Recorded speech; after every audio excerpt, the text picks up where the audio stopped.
BJP के MLA Shyamlal Sharma ji इस समय हमारे साथ हैं। श्यामलाल जी, बहुत बहुत शुक्रिया अपना कीमती वक्त देने के लिए। क्या कहना चाहेंगे? असेंबली का आज दूसरा दिन था, लोगों को बहुत उम्मीदें थी, लेकिन असेंबली के अंदर जिस तरह से हंगामे देखने को मिल रहे हैं, लोगों के मुद्दों पर चर्चा नहीं हो पा रही है। क्या लगता है कि लोगों ने इसके लिए जो है वो एमएलए को चुनकर आगे भेजा था?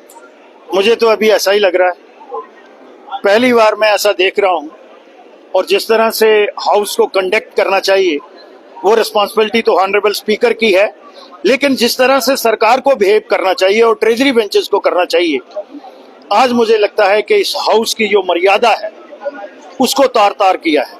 जब ऑनरेबल स्पीकर की रूलिंग कल आ गई और उन्होंने कोट किया, सेक्शन भी की और सब सेक्शन भी की, और आज फिर उन्होंने 2 या 3 बार उसको रिपीट किया कि इस हाउस की डोमेन ही नहीं बनती है। और जब एक बार रूलिंग आ जाए अडजर्नमेंट मोशन पे, तो वो दोबारा रिवाइव नहीं होता भैया, वो लैप्स हो जाता है, वो रिजेक्ट हो गया है।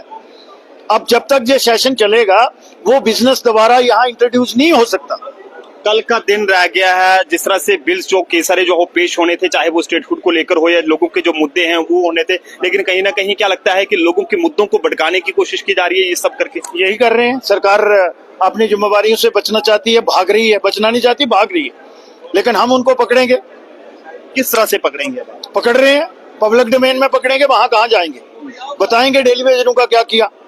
उनको रेगुलराइज करना था, 1 लाख पोस्ट क्रिएट करनी थी, 32,000 लोगों की जो सैंक्शन पोस्ट हैं वेकेंट पड़ी हैं उनको 180 दिन में जो है फिल करना था। तो इससे सारी बातें जो है उनसे पूछी जाएंगी। श्यामलाल जी, आप भी जो है वो जल शक्ति के पीएचई के जो है वो मंत्री रहे हैं, उस टाइम डेली वेजेस पक्के क्यों नहीं हुए? शायद उस टाइम अगर हो जाते तो आज ये मुद्दा जो है वो नहीं होता। अकेला श्यामलाल नहीं कर सकता था।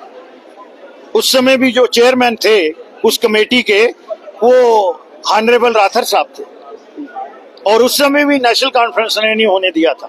वो मैं अपनी प्रेस कॉन्फ्रेंस में जो हमारे तथ्य हैं उनके साथ में बोल चुका हूँ। क्या कहना चाहेंगे आप? जिस तरह से लोकसभा की बात करें, राज्यसभा की बात करें, वहां पर भी बिल जो पास हो चुका है, लेकिन फिर भी उसको लेकर यहाँ पर इस तरह से जो सियासी नॉन इश्यू का इश्यू बनाया जा रहा है। वो 1947 से कश्मीर सेंट्रिक पार्टियां जो हैं उनका ये रहा है काम करने का तरीका, तभी यहाँ के लोगों की भलाई नहीं हुई।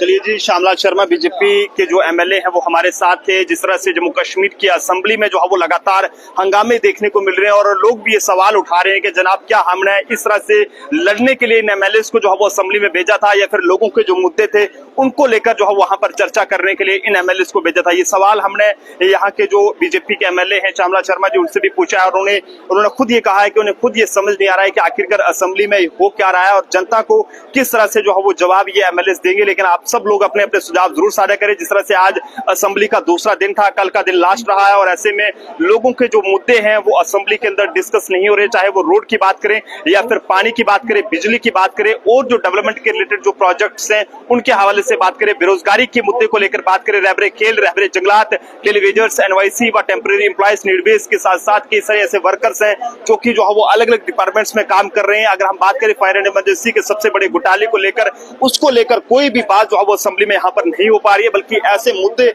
यहाँ पर जो है बनाए जा रहे हैं कि जिससे असेंबली को जो है बाद में सस्पेंड कर दिया जाता है, और उसके बाद जो टाइम है वो इनका निकल जाता है, लेकिन आम जनता जो है इसमें कहीं ना कहीं पीसी जा रही है। तो हमारी अपील रहेगी तमाम एमएलए से कि जनता के हित में जो है बात करें, जनता के मुद्दों को वहां पर डिस्कस से करें, जो जम्मू कश्मीर के जेन्युइन इश्यूज हैं, जो कि पुराने इश्यूज हैं, जो अभी तक हल नहीं हुए हैं। ऐसे में आप सब लोग अपने अपने सुझाव कमेंट्स को जरूर दीजिएगा। देखते रहिए जम्मू ट्रिब्यून। कैमरा पर्सन अभिषेक के साथ नरेंद्र सिंह ठाकुर।